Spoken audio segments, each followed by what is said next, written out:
Olá, boa noite, tudo bem? Vou começar aqui esta semana a fazer várias conversas com vários pré-candidatos. Estamos chamando, parará, parará, parará. A galera começou a entrar. Na verdade é o seguinte, esta semana eu vou conversar com vários pré-candidatos à Prefeitura de Belo Horizonte. Vou falar sobre assuntos que eu conheço mais, que eu me envolvo mais, que é arte, música, tecnologia, que eu fui analista de sistemas, e sustentabilidade. São assuntos que me interessam bastante. A sustentabilidade porque eu sempre acreditei que a gente precisa cuidar do mundo. Não tem muito jeito, a gente não tem outro mundo. E essa é uma tarefa de quem mora em áreas urbanas, né? Cuidar da sua casa, cuidar do seu bairro, cuidar da sua área, cuidar do jardim na frente da sua casa, dos parques. E eu estou fazendo isso, não é porque eu sou artista, não, eu estou fazendo isso como cidadão. Eu acho que todo mundo tem que se entender um pouco mais de política, a gente entender um pouco mais dos candidatos, não tomar as decisões simplesmente na hora que a gente chega na sala de votação, ou às vezes até na hora que você está na cabine de votação, que você fala assim, poxa, eu vou votar em quem para vereador, que é... Bom, é o que confesso que já aconteceu comigo.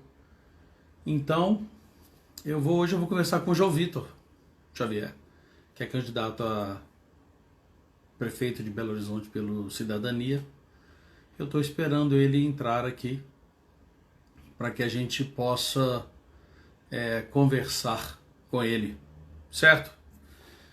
Vocês podem mandar suas perguntas aqui. Eu selecionei algumas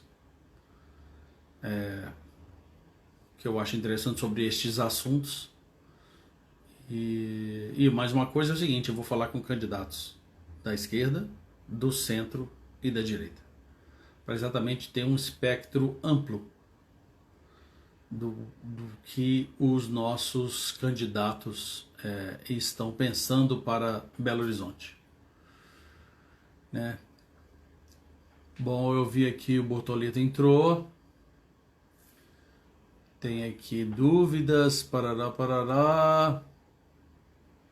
João Vitor, já pediu? Vamos ver aqui. Não, eu não desejo encerrar. Vamos lá, João Vitor.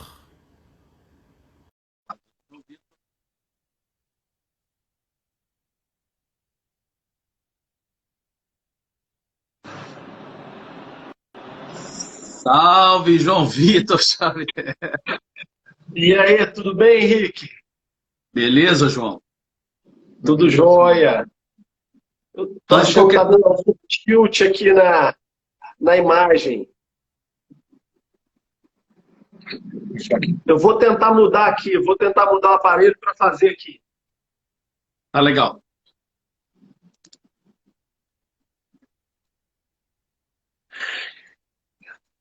Eu fecho você e você entra de novo, é isso? Isso. Então vamos lá.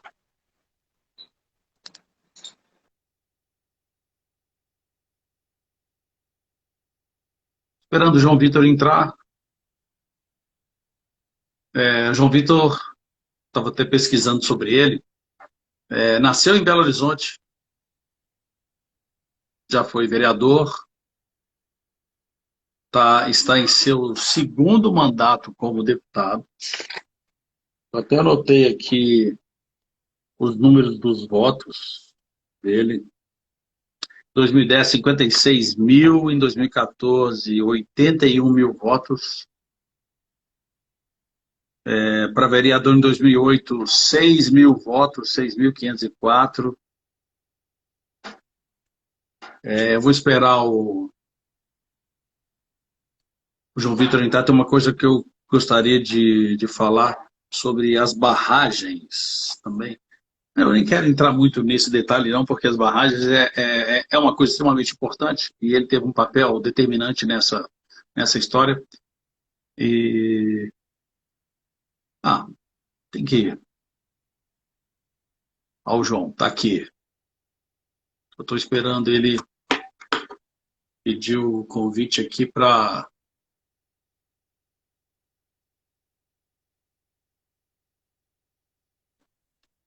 Ô, João, eu acho que você tem que fazer o convite, pedir para entrar de novo. Você pediu para entrar no vídeo, fazer uma transmissão ao vivo com o João Vitor Xavier. Então vamos lá, João.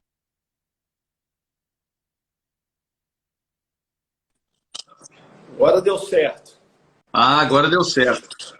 Tudo bem, Henrique? Beleza. Muito obrigado por ter aceitado o convite, viu, João? Bom, eu que te agradeço e quero te cumprimentar, cara. Eu acho que é uma iniciativa cidadã super legal.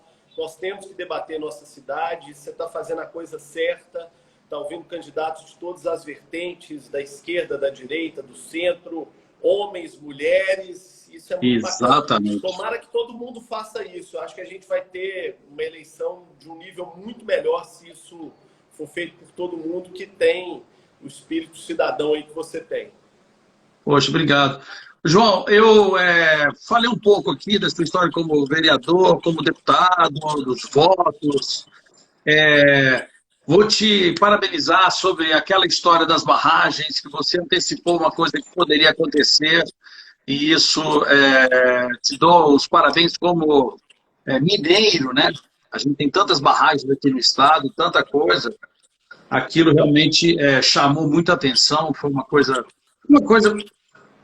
faz parte da nossa história, né? A parte da mineração, afinal de contas, chamamos Minas Gerais, né? Isso está no nome do estado, mas hoje o assunto é outro, né? Hoje o assunto é outro. Eu selecionei algumas perguntas pensando exatamente naqueles tópicos, sobre cultura, sobre tecnologia e sobre sustentabilidade. Você quer falar alguma coisa antes de eu te passar as perguntas?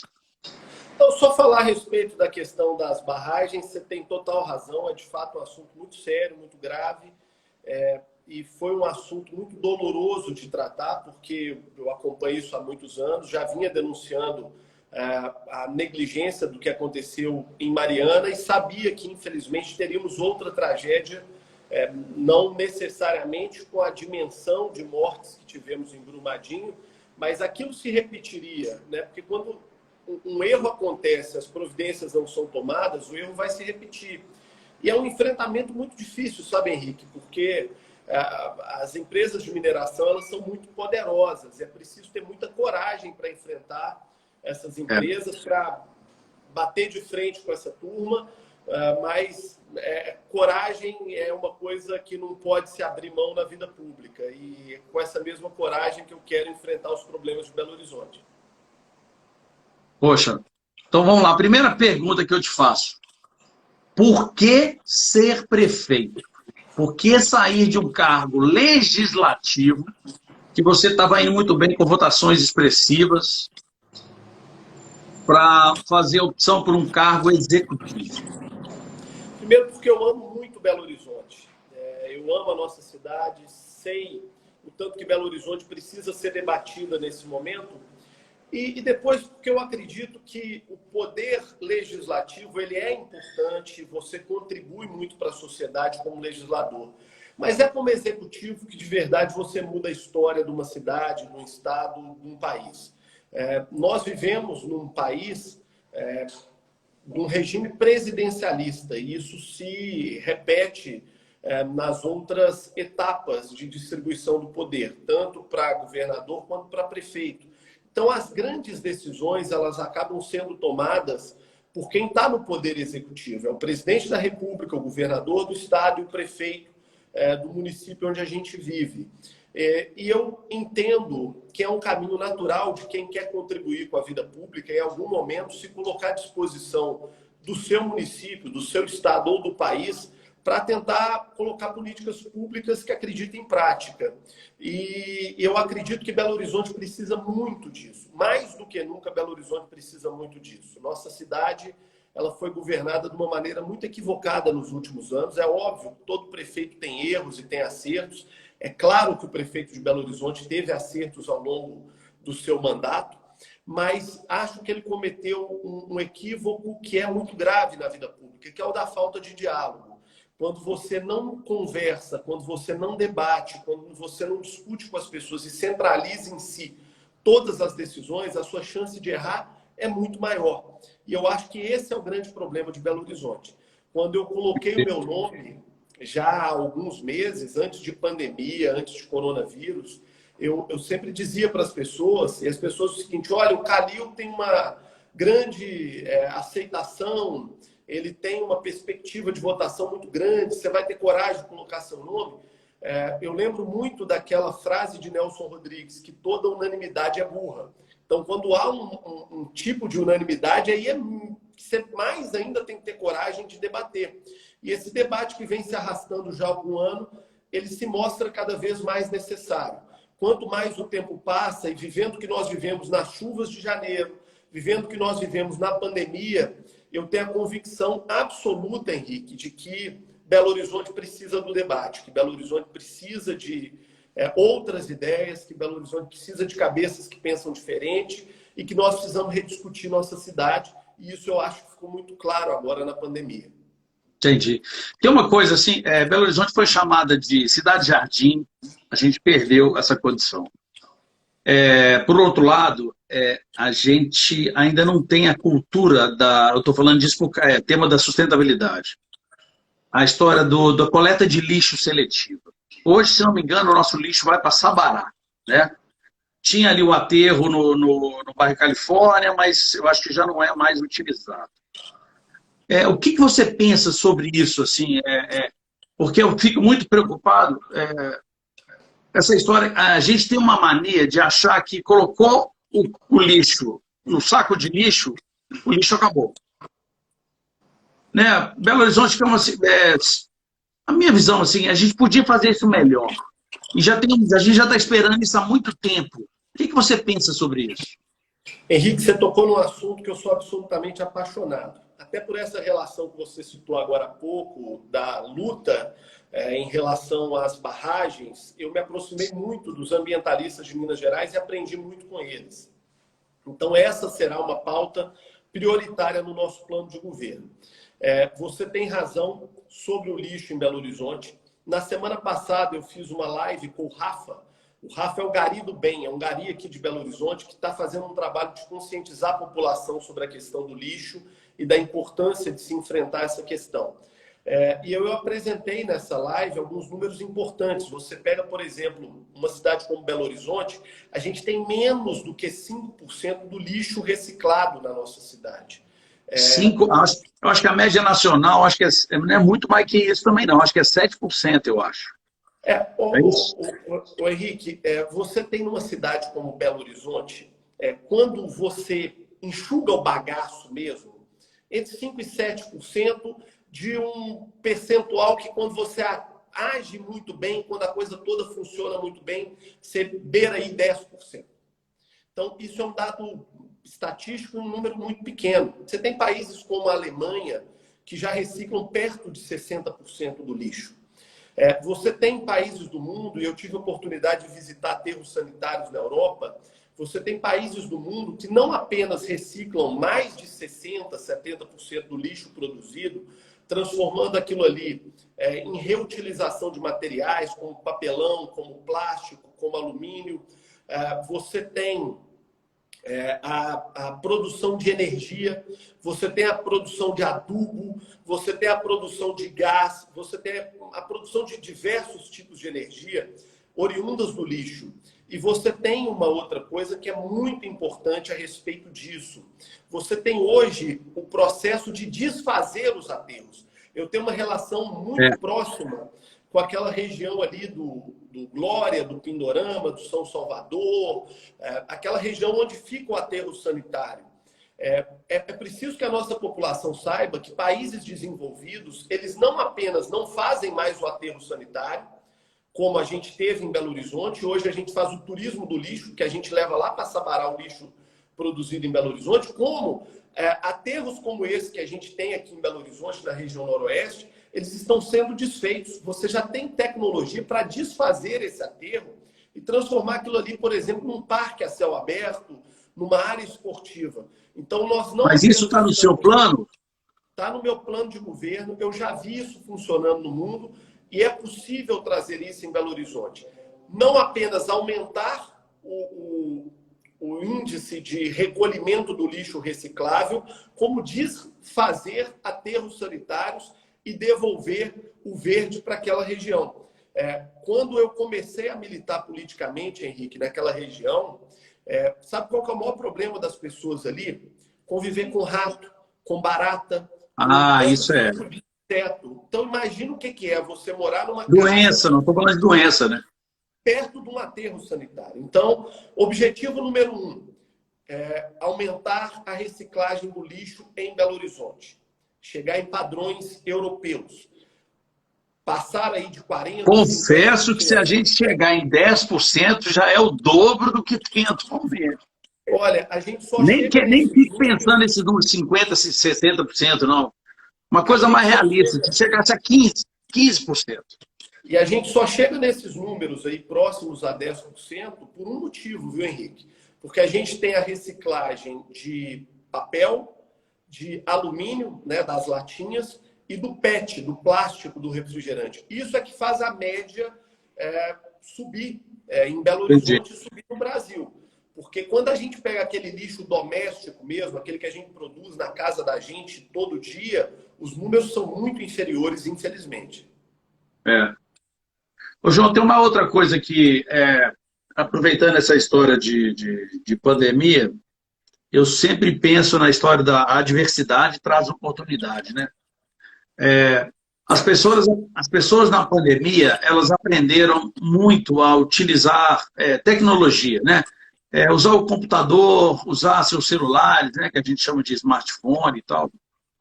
E isso, as pessoas tiveram um contato, tiveram que aprender para sobreviver, para trabalhar e tal. E eu acho que, como gestão de uma cidade, isso é uma grande oportunidade. Porque se as pessoas sabem utilizar um smartphone, elas podem aprender a, por exemplo, evitar passar por lugares complicados de trânsito, ter mais acesso às informações de saúde. Hoje a gente já tem a carteira de motorista digital, se não me engano, o CPF digital está chegando, se já não chegou. Por que não, por exemplo, eu vou citar um exemplo aqui. Existem alguns jornais de televisão, por exemplo, que utilizam o Waze para falar, não passe por aquele lugar, passe por este aqui. Por que não utilizar ferramentas que a gente já utiliza na vida pessoal para facilitar a gestão de uma cidade? Eu vou falar o seguinte, uma cidade ela é obrigada a planejar, ter todo o seu urbanismo pelo máximo do momento, por exemplo, de trânsito. Isso é terrível, né? Porque você projeta uma cidade para as 8 horas da manhã e 6 da tarde. Mas esse tipo de projeto ele foi feito quando não havia essa quantidade de informação e comunicação que existe hoje em dia. Então, se as pessoas já acostumaram a usar a tecnologia, por que não usar isso para facilitar a gestão da cidade? E aí uma outra coisa que eu sonho com ela, que é o famoso prontuário único. Que, se não me engano, pela lei, isso é de responsabilidade das prefeituras. O que você imagina, assim, em termos de tecnologia, que a gente possa, eu falo nem melhorar a vida das pessoas, não, diminuir os problemas que elas passam? Henrique, eu acho que você tocou num assunto decisivo para o futuro da nossa cidade, para o futuro do Brasil. Eu me lembro que no ano de 2015 eu entrei com um projeto de lei na Assembleia para discutir o home office, né, o teletrabalho. Né, tem gente que gosta do termo em português, tem gente que gosta do termo em inglês. Mas, enfim, é o que nós estamos vivendo hoje, a possibilidade das pessoas trabalharem de suas casas e produzirem da mesma maneira. Quando eu entrei com esse projeto, ele ficou parado na Assembleia, porque era uma coisa vista por muitos como muito distante. Que é isso? Isso não existe. Home office, quem vai querer isso? Quem vai fazer isso? Como é que as coisas vão funcionar assim? E a realidade nos impôs um novo mundo. Veio a pandemia e esse projeto foi aprovado agora na Assembleia, porque aquilo que parecia em 2015 uma coisa distante, que estava apenas na minha cabeça, ficou provado agora que é uma necessidade. E eu acredito, Henrique, que nós antecipamos em aproximadamente 10 anos uma realidade que é inevitável, que é a realidade do mundo digital. Hoje as pessoas pedem comida de casa, as pessoas trabalham de casa, as pessoas fazem negócio de casa. Eu me lembro quando eu era garoto, um dos empregos mais disputados numa cidade do interior era o emprego de bancário. Hoje as agências bancárias estão fechando. Nós somos hoje o caixa do banco, né? Porque a gente, pelo telefone celular, a gente paga conta, a gente faz investimento, a gente faz aplicação, a gente pede dinheiro emprestado. Nós fazemos o trabalho que era do caixa do banco no passado. O comércio mudou, o transporte mudou, a questão do Uber e do táxi, a questão do motoboy para entrega na sua casa, isso tudo mudou e nós vamos ter que adaptar a cidade a essa nova realidade, onde em todos os setores. Eu tenho dito muito, Henrique, que nós temos hoje uma juventude que é absolutamente digital e que está sendo educada no modelo analógico. Não adianta esperar que o João Gabriel, meu filho, que tem 8 anos, que a Giovana, minha filha, que tem 2 anos, que ela ainda vai aprender com o quadro de giz como eu e você aprendemos na nossa época. Isso acabou. Essas crianças hoje precisam, na sala de aula, de tecnologia de ponta, porque os nossos filhos, os filhos de famílias simples, de classe média, ou os filhos de famílias mais abastadas, qualquer criança hoje, o vovô e a vovó têm um smartphone impressa para ele, o pai e a mãe têm um smartphone impressa para ele, e esses meninos estão se educando nessa nova realidade do mundo. O meu filho, ele me ensina a mexer na televisão da minha casa. O seu filho, apesar de você ser um cara super antenado, ele já deve ter algumas coisas. Ah, sim, ainda escuto piada. E ainda escuto vinheta. O João Gabriel, meu filho, e essa é de hoje, viu, Henrique? Hoje. Ele chegou para mim e falou assim: papai, eu quero ter um canal no YouTube. O meu sonho, quando eu tinha 8 anos de idade, era trabalhar na Rádio Tatiaia. O meu filho hoje, com 8 anos de idade, ele quer ter um canal no YouTube. E ele já fez lá como é que ele vai fazer, como é que ele vai apresentar o programa dele. É um novo mundo. E não adianta achar que esse menino vai aprender com giz de cera. Nós temos que criar a cultura digital para crianças e jovens que são digitais. Vou te dar 2 exemplos que me preocupam. Belo Horizonte, no ano 2000, era a cidade mais conectada do Brasil. Hoje nós já não estamos mais entre as 50. Belo Horizonte...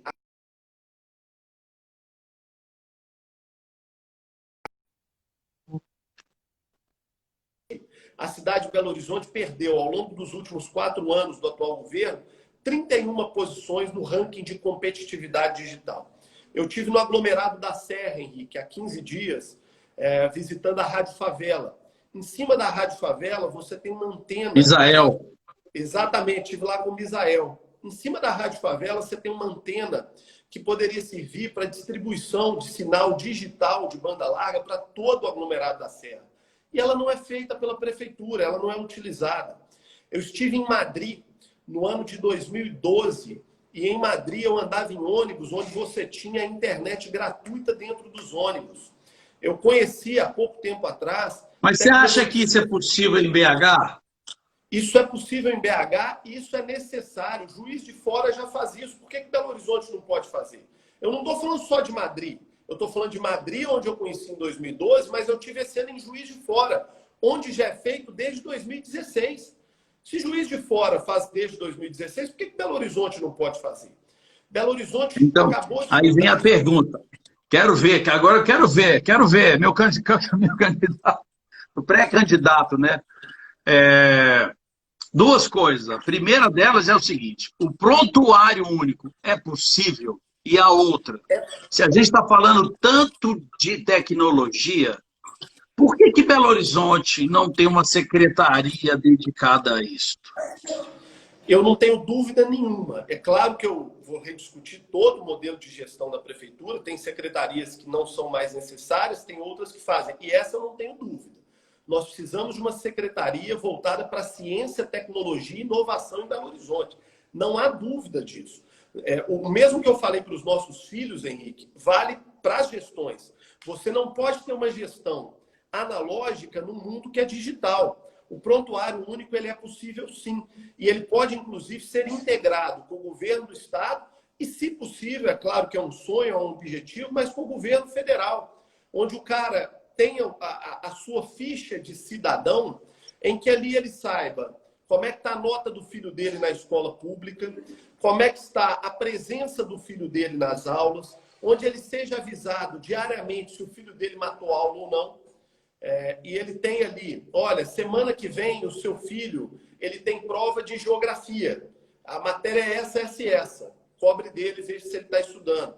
Daqui a 10 dias, a sua esposa tem uma consulta no centro de saúde do bairro Diamante com o ginecologista. A consulta é às 10 horas da manhã e o médico será doutor fulano de tal. Isso faz falta demais. É o planejamento, você não precisa fazer fila, você não precisa ter tanta gente esperando ônibus. É muita tecnologia disponível para a gente poder melhorar a cidade, sem precisar ficar fazendo ponte, viaduto, túnel. Eu acho que a gente precisa organizar um pouquinho, usando a tecnologia, dá para a gente resolver muito problema sem gastar dinheiro. É a minha visão como uma pessoa apaixonada por tecnologia. Agora eu vou aproveitar aqui e perguntar uma outra coisa. Henrique. Oi. Essas ideias que eu estou trazendo, isso não é sonho nem devaneio. Isso são ideias que já foram colocadas em prática em algumas cidades. Eu tenho um compromisso com a minha campanha de apresentar ideias que deram certo mundo afora e, de preferência, ideias que deram certo lá fora, que foram replicadas aqui no Brasil e que deram certo em cidades brasileiras. A questão do ônibus com Wi-Fi, eu vim em Madrid em 2012, mas já tem desde 2016 em Juiz de Fora, aqui do lado. A questão do prontuário eletrônico para o estudante, isso já existe nos Estados Unidos há algum tempo, mas existe aqui em Ipatinga, 200 quilômetros de Belo Horizonte. Então, nós temos coisas que deram certo lá fora, que foram replicadas aqui e que nós podemos fazer. Tem que ter criatividade, tem que tirar a cidade da caixa. Nós temos que tirar Belo Horizonte dentro da caixa. Nós temos que saber que é possível sim, sabe, Henrique? Querem vender um discurso de que tudo é promessa falsa, vazia, e que nós não podemos nada. Do jeito que está, tá bom. Não, do jeito que está, não está bom. Tem muito lugar do mundo fazendo melhor e nós podemos fazer mais e melhor aqui também. Falando da cidade, assim, cidade, todo lugar, assim, cidade, tem sempre coisas para melhorar, né? Sempre coisas para melhorar. A gente tem umas coisas que, aí, aproveitando as aptidões da cidade, as aptidões que eu acho. Por exemplo, Belo Horizonte tem uma cultura forte local. Por exemplo, o nosso carnaval explodiu, virou referência nacional, né?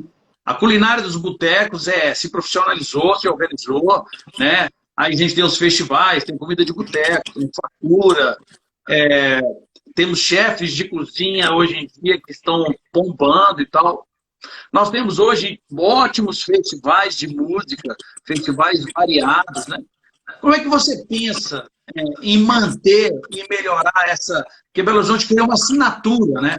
Desses assuntos que eu falei aqui. Como é que você pensa em manter e melhorar isso? Olha, é o futuro da nossa cidade. Eu digo sempre para as pessoas o seguinte: eu tenho uma vocação na vida. Sou comunicador, sou jornalista. Você tem uma vocação, você é um dos maiores músicos desse país. Mas eu tenho outra, sou um gestor público. E você também tem outra. Você é um grande empreendedor e um grande empresário. Nós precisamos redescobrir as vocações de Belo Horizonte. E no plural, as vocações, porque a cidade pode ter mais do que uma. Porque tal como nós, as cidades, quando elas não têm vocação e não exploram a sua vocação, elas estão fadadas ao fracasso.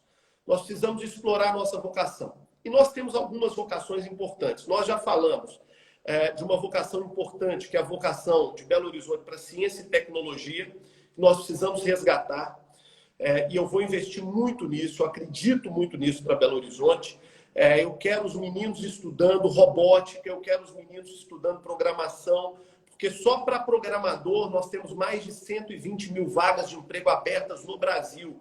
E é preciso que a pessoa simples, de vila, de favela, saiba que o seu filho pode ser um programador e ganhar de 2 a 6 mil reais no primeiro emprego. Que se ele for genial, ele vai ficar mais rico do que o Bill Gates, porque o futuro vai trazer isso.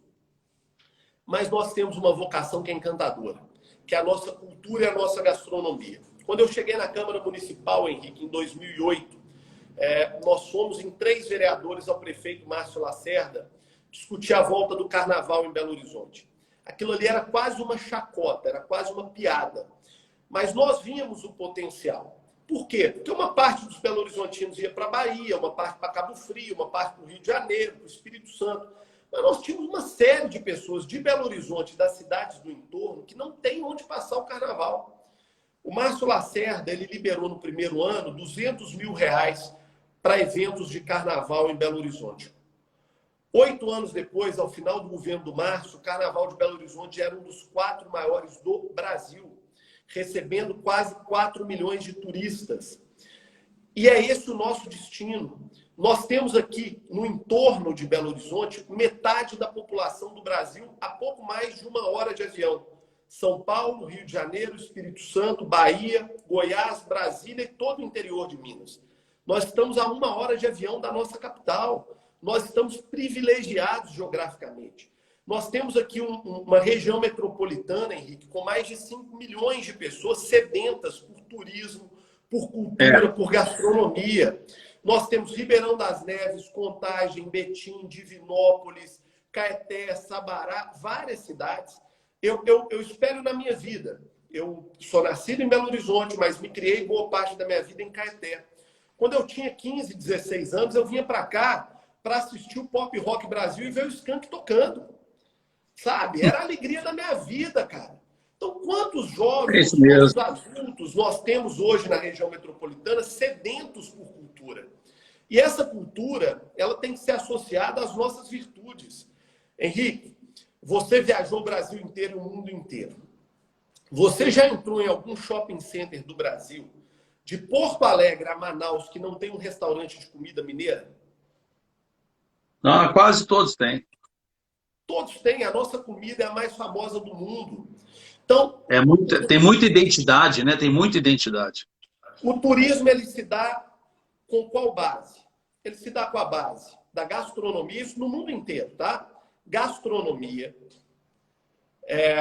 E junto com a gastronomia, é claro, que você tem a cultura etílica, ou do vinho, ou da cachaça, ou da cerveja, ou do uísque, depende do lugar do mundo.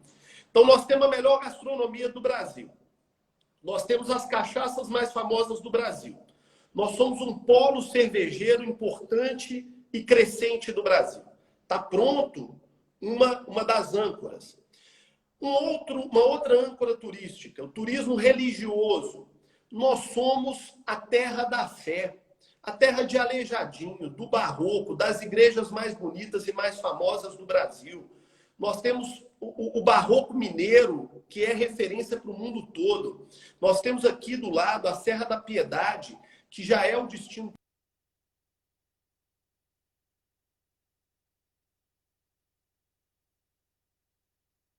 Henrique, que é o destino turístico mais visitado de Minas Gerais em termos de turismo religioso.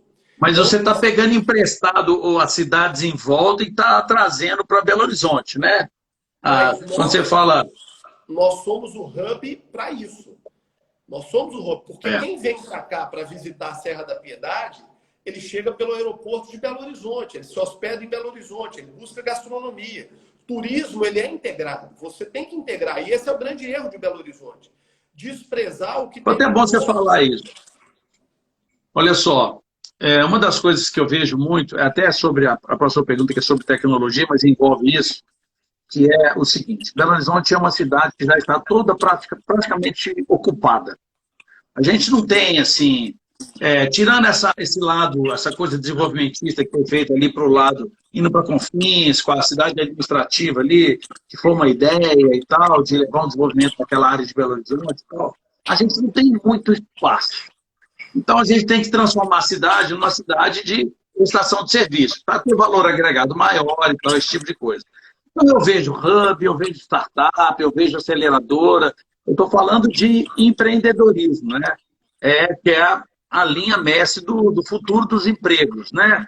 Dos negócios, dos trabalhos. Emprego não, trabalho. Mas eu sinto pouca integração dessas iniciativas. Eu fico com a sensação que assim, a gente está gastando muita energia e muito dinheiro em coisas que poderiam ser melhor estruturadas exatamente para que a gente não fique patinando, né? Eu fico comparando, por exemplo, Belo Horizonte com Florianópolis. Florianópolis está conseguindo andar na história deles de tecnologia. Eu vejo que Belo Horizonte está patinando.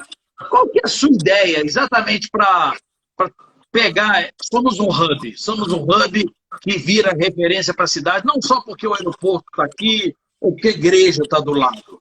Eu acho importante a história do turismo, acho importante a história dos festivais, mas a gente precisa trazer mais negócios para Belo Horizonte. Eu até brinco com a galera assim, em Belo Horizonte é o seguinte, ou você faz negócio, ou você tem parente na cidade.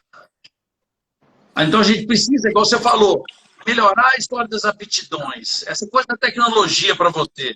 Como é que você enxerga de fazer isso, conversar melhor assim, entre as áreas que estão investindo nisso? Ô Henrique, só para concluir na questão da aptidão do turismo para Belo Horizonte, eu quero fechar num ponto que é decisivo e que é fundamental nisso, contando duas breves histórias. Eu acho que são importantes para contextualizar e a gente chegar nesse outro ponto. Em 2013, eu fui cobrir Cruzeiro e Vitória, na Bahia, o jogo que o Cruzeiro ganhou o Campeonato Brasileiro. E eu cheguei em Vitória e eu não consegui hotel. Eu fui me hospedar a 60 quilômetros ao norte de Salvador. E aí eu descobri por quê. Porque Salvador estava recebendo um congresso de medicina geriátrica naquele dia. Então nós tínhamos ali, entre médicos e médicas, maridos e esposas e profissionais que trabalham vendendo remédio, vendendo todo tipo de produto para médico, nós tínhamos 15 mil pessoas em Salvador. E nós tínhamos perto de 3 mil torcedores do Cruzeiro em Salvador. Então, a cidade estava lotada. Todos os bares, restaurantes, táxis, hotéis, todo o entretenimento de Salvador, tudo lotado. E o dinheiro circulando na cidade. Nós estamos falando de uma categoria, médico geriatra. Imagina quantos médicos nós temos, quantos dentistas nós temos, advogados, contadores, esse setor do turismo de negócio. Nós temos que ter proatividade, trazer esse tipo de evento para Belo Horizonte e conectar com o que a gente tem de bom no entorno, revitalizar Santa Teresa, resgatar a história da nossa música, que tem Skank, que tem Milton Nascimento, que tem Lobosta, que tem Clube da Esquina, que tem J. Aí você mexeu no meu coração, aí você mexeu. Nós temos que resgatar isso, Henrique. Essa é a nossa... Não fizeram isso com a Lapa no Rio de Janeiro? Quando eu era menino, a Lapa era um lugar marginalizado. Hoje a Lapa é cult. Santa Teresa é cult. Nós temos que envolver vocês, artistas, para devolver esse glamour e levar a gente... Tem que resolver a história do mercado lá, cara. Tem que resolver aquela história lá. Do mercado de Santa Teresa, do mercado central que pede, pelo amor de Deus, para ser ampliado e a Prefeitura de Belo Horizonte não deixa, e de outras âncoras turísticas. E revitalizar o centro de Belo Horizonte. As grandes cidades do mundo começam pelo centro. Se você vai a Londres, Paris, Nova York, Miami, o famoso downtown é o lugar mais valorizado. Aqui o nosso centro está abandonado. Revitalizando o centro, Henrique, eu pretendo trazer para o centro educação e tecnologia. Dar incentivo tributário para empresas de tecnologia que empregam normalmente jovens, cabeças novas, que estão entrando no mercado de trabalho. E junto universidades, dar incentivo tributário para universidades que se instalarão no centro de Belo Horizonte, revitalizando os prédios, os edifícios históricos e que estão abandonados, com projetos de coworking, projetos de retrofit, que é manter a casca histórica, mas refazer o prédio todo por dentro, e também dando potencial construtivo para as empresas que estão sendo expulsas de Belo Horizonte. Onde está a riqueza imobiliária de Belo Horizonte hoje? Está em Nova Lima. Nós temos ali 100 bilhões de reais de investimento imobiliário que era para ter sido feito em Belo Horizonte, que não foi feito porque Belo Horizonte optou por expulsar. Então nós ficamos com um centro decadente, caindo aos pedaços, infelizmente tomado por tráfico de droga, prostituição, jogos clandestinos, moradores em situação de rua e com a população de Belo Horizonte se mudando para cidades do entorno, porque a construção civil não é bem-vinda aqui. Nós vamos retomar a construção civil e vamos montar no centro de Belo Horizonte um núcleo para empresas de tecnologia e para universidades, para que esse jovem que trabalha nas startups, ele estude e vá a pé e more ali também nas moradias que serão retomadas na região. Eu fico sempre com medo do Instagram daqui a pouco derrubar a gente por causa de tempo. E aí tem uma pergunta que ela é extremamente importante, que é o seguinte: a arte, de uma forma geral no mundo, ela sempre foi patrocinada, incentivada pelos governantes. Isso acontece há mais de 4.000 anos. Todo rei, todo imperador tinha seu artista, seu pintor, seu compositor, seu palhaço. Eram os famosos mecenas, né? E nesse mundo moderno, a gente está vendo isso muito durante a pandemia, que é exatamente, as pessoas têm que ser criativas, e a arte é exatamente o berço da criatividade. E nós estamos vivendo um momento no Brasil onde a arte, de uma forma geral, não temos mais um Ministério da Cultura, temos a Secretaria Especial, está sendo muito criticada pelo modelo das leis de incentivo. Eu sei que existe uma diferença conceitual entre lei de incentivo e incentivo fiscal, mas o ponto final dessa história é ajudar um setor da economia. Ok, existe uma diferença de lei de incentivo fiscal e de lei de incentivo à cultura. Mas eu sou daqueles que acreditam o seguinte: por que a indústria pode ter incentivo fiscal e as pessoas criticam tanto as leis de incentivo à cultura? Por mais que eu, inclusive na carreira do Skank, a gente nunca utilizou lei de incentivo, a gente nunca precisou, porque a gente sempre buscou ser viável financeiramente. O que você pensa sobre isso? Qual é a importância da cultura, da arte, para uma cidade? Fundamental. E vou explicar por quê contando outra história. Nós somos fruto daquilo que nós vivemos. Então, o meu governo será fruto daquilo que eu vi pelo mundo, daquilo que eu absorvi viajando pela Rádio Itatiaia, como jornalista, como turista. Eu sou um cara, Henrique, que eu não ligo para nada de luxo. Eu não ligo para roupa cara, eu não ligo para carro caro, eu não tenho joia. Eu gosto de duas coisas. O meu lazer: comer e viajar. E eu tento unir as duas coisas. Aí nós somos igual. E aí, eu tive a oportunidade de viajar muito pelo mundo. Eu vi muita coisa mundo afora que eu sonho em trazer para BH, para a nossa cidade. No ano de 2012, no dia 25 de dezembro, eu cheguei ao Rio de Janeiro. O meu sogro, ele trabalhava no Rio de Janeiro e morava em Copacabana. Dia de Natal, fomos eu, minha esposa e meu filhinho recém-nascido para o Rio de Janeiro para jantar com ele no dia de Natal. Chegando ao Rio de Janeiro, Henrique, saí ali do Santos Dumont, o motorista do táxi começou a dar uma volta danada e eu fiquei morrendo de medo. Eu achei que podia ser táxi pirata, podia ser sequestro relâmpago, alguma coisa. Aí ele me explicou por que ele mudou o itinerário. Porque a orla de Copacabana estava totalmente fechada. Por quê? Porque a Prefeitura do Rio contratou um show do Stevie Wonder para o dia de Natal em Copacabana. Nós tínhamos 500 mil de pessoas na praia de Copacabana naquele dia. 500 mil de pessoas. Todas essas pessoas estavam comendo, bebendo, andando de táxi, todos os hotéis lotados. 4 dias depois, teve um evento de carnaval de escolas de samba na orla de Copacabana. 1 milhão de pessoas assistindo. 3 dias depois, era um Réveillon, 2 milhões de pessoas na praia de Copacabana.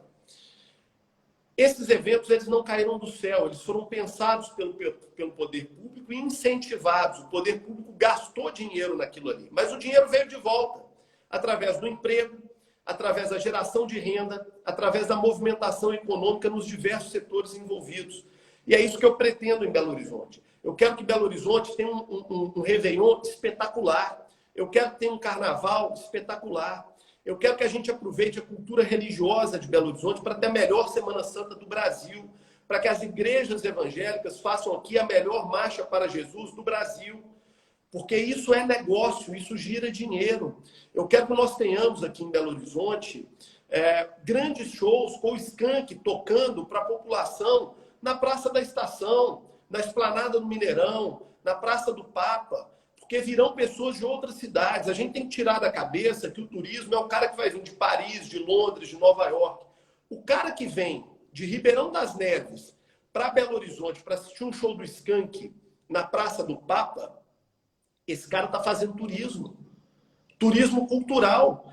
Ele vai parar ali no bolão e vai comer, e vai deixar dinheiro, e vai dar lá os 10% no. Ele vai pegar o táxi ou o Uber, ele vai dormir no hotel, ele vai namorar no motel, ele vai girar a economia da cidade. Que é o que eu vi naquela semana lá no Rio de Janeiro, e obviamente já vi em outros lugares do mundo, em outras oportunidades. É nisso que eu acredito, sabe, Henrique? Quando eu falo que a gente tem que resgatar o turismo em Belo Horizonte, é com esse tipo de iniciativa. É trazer o Stevie Wonder, é trazer o Andrea Bocelli, é trazer o Paul McCartney, é trazer o Skank, é trazer o Jota Quest, é trazer o cantor do bairro para tocar no coreto da praça dele.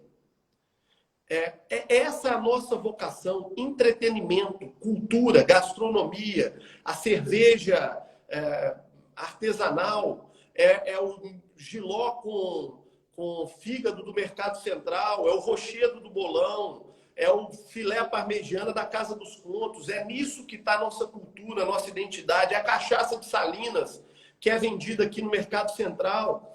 É nisso que está o nosso futuro. E todo o meu projeto de governo passa por isso.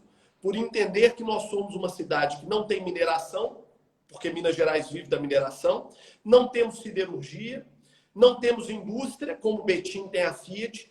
O que nós temos? Nós temos um povo acolhedor, uma culinária maravilhosa, uma localização geográfica espetacular, uma cultura sensacional. E é nisso que está o futuro de Belo Horizonte. E é nisso que nós temos que investir para o nosso futuro. Ô, João, mais uma vez, eu fico morro de medo do Instagram te roubar. Mas, poxa, nós temos 10 minutinhos ainda. Não, é porque, na verdade, o que eu tinha para perguntar para você era isso. Existem algumas coisas, por exemplo, sobre mobilidade, uma coisa que eu sempre gostei, bicicleta. A pandemia explodiu o uso de bicicleta. Tivemos alguns problemas aí, a história andar perto de Belo Horizonte e tal, andar nas trilhas, né, e tal. Pouca coisa, mas por mais que Belo Horizonte... Eu andei muito de bicicleta a minha vida inteira. Por mais que Belo Horizonte seja uma cidade cheia de montanha, hoje tem as bicicletas elétricas, tem os entregadores... também é um tipo de bike, né? Como é que é? Montanhismo, esporte de montanha de bicicleta, é um tipo de esporte também. Belo Horizonte começou a ter as áreas, os lugares para andar bicicleta, mas parou, né? E eu não acredito muito. Eu acho o carro um veículo de transporte muito grande, e normalmente os carros, é uma média geral no Brasil, assim, deve ser no Brasil, de 1 a 2 pessoas no máximo dentro de cada carro. Então o carro ocupa muito espaço, é um ativo muito caro, você tem que estacionar o carro onde você vai trabalhar. O transporte público no Brasil ainda fica muito a dever. Aí tem a história do metrô de Belo Horizonte, que não anda há 20 anos, é o mesmo tamanho há 20 anos e tal. Como é que você enxerga isso? Nem vou ficar discutindo, Belo Horizonte, vou fazer metrô, vou fazer não sei o quê. Não, eu atualmente sou daqueles assim, o que dá para fazer? Ô Henrique, você falou no início dessa live uma coisa muito importante, que é entender que mobilidade passa por tecnologia e por uma nova visão espacial do lugar onde nós moramos. Belo Horizonte cometeu um erro terrível nas últimas décadas, fruto da política de distribuição territorial que foi construída na nossa cidade. Qual foi a opção que nós tivemos? Mandamos as pessoas morar além Belo Horizonte, né? Vespasiano, Lagoa Santa... Nova Lima. Basta ver o tanto que essas cidades cresceram nos últimos 20 anos. E tiramos as pessoas de Belo Horizonte. Será que não é mais inteligente inverter a lógica? Trazer o cara mais para perto do emprego dele? Trazer o cara que hoje trabalha na região do Barro Preto, trabalha na região do centro, Trabalho no Hipercentro de Belo Horizonte, Lourdes, Santo Agostinho, trabalho no Tribunal de Justiça, na Assembleia Legislativa, nos grandes escritórios que nós temos, de todos os setores. Não é melhor a gente trazer essa pessoa para cá, requalificar essa região para que ele possa ir trabalhar a pé, para que ele possa ir trabalhar de Uber, de táxi, de bicicleta, deixando o carro em casa, como é feito em grandes e vários países do mundo, do que a gente mandar esse cara morar lá em Lagoa Santa e criar um movimento pendular, que ele vai gastar 1 hora para vir, 1 hora para voltar, porque o nosso centro está abandonado. Quando a gente recupera o Hipercentro, quando a gente recupera o Barro Preto, o Carlos Prates, o Padre Eustáquio, a Lagoinha, né, a Baixa Afonso Pena, quando a gente recupera esses bairros, a gente está dando opção de moradia para pessoas que hoje estão morando a 40 minutos do centro de Belo Horizonte e que trabalham nessa região. Quando a gente incentiva o home office, voltando lá na primeira resposta que eu te dei do projeto de lei que eu apresentei em 2015 e foi aprovado agora em 2020, a gente está permitindo que as pessoas elas tenham um eixo melhor. Tirem carro da rua. Será que aquelas 10 mil pessoas que trabalham na cidade administrativa, elas precisam ir lá todos os dias? Ou elas poderiam desenvolver parte do seu trabalho de dentro da sua casa? Será que aquelas 6 mil pessoas que vão para as empresas de telefonia todos os dias, elas precisam estar lá? Ou elas poderiam fazer um trabalho de call center de dentro da sua casa, ficando mais tempo com os seus filhos, convivendo mais com a sua família e tendo uma qualidade de vida melhor? Esse é o mundo que chegou e nós vamos ter que adaptar nossa cidade a esse mundo, ou então daqui a pouco não cabe mais carro, não cabe mais ônibus, não cabe mais trem, não cabe mais metrô. Pô, João, estou muito feliz com suas respostas, obrigado por ter atendido o meu convite, desejo boa sorte na sua campanha, conheço a sua história, mais uma vez agradeço você ter me convidado e ter ido ao bastidores. Até perguntaram aqui se eu ia ter bastidores hoje, né? Eu já tive que sair do ar da rádio. Poxa, muito obrigado, viu? Boa sorte. Eu que te agradeço. O que eu vou falar aqui, todo mineiro te fala, mas eu sou seu fã demais, sou fã do Skank, cresci ouvindo vocês, namorei, casei ouvindo vocês. Cara, vocês são o que há de melhor na cultura mineira. Parabéns por esse espírito cidadão. Quero reforçar, eu já soube que você convidou outros candidatos. Se eu cometer algum erro aqui, mas soube que a Luísa Barreto foi convidada, que a Áurea Carolina foi convidada, que o Rodrigo Paiva foi convidado. Eu quero reforçar para as pessoas que estão assistindo a importância de assistir todos os outros pré-candidatos, todas as vertentes ideológicas, para entender o que é o debate que se passa na cidade. Assistam a Áurea, assistam a Luísa, assistam ao Rodrigo. Vamos debater a nossa cidade. Belo Horizonte precisa ser discutida, e isso é muito bacana, e que outras personalidades como você que façam mesmo, porque isso é muito importante para a nossa cidade. Poxa, brigadão. Obrigado mesmo de coração. Obrigado pelos elogios, o Skank, a história. Mais uma vez, boa sorte na campanha. Obrigado demais. Um abraço grande a todos que nos acompanharam. Abraço, boa noite a todos.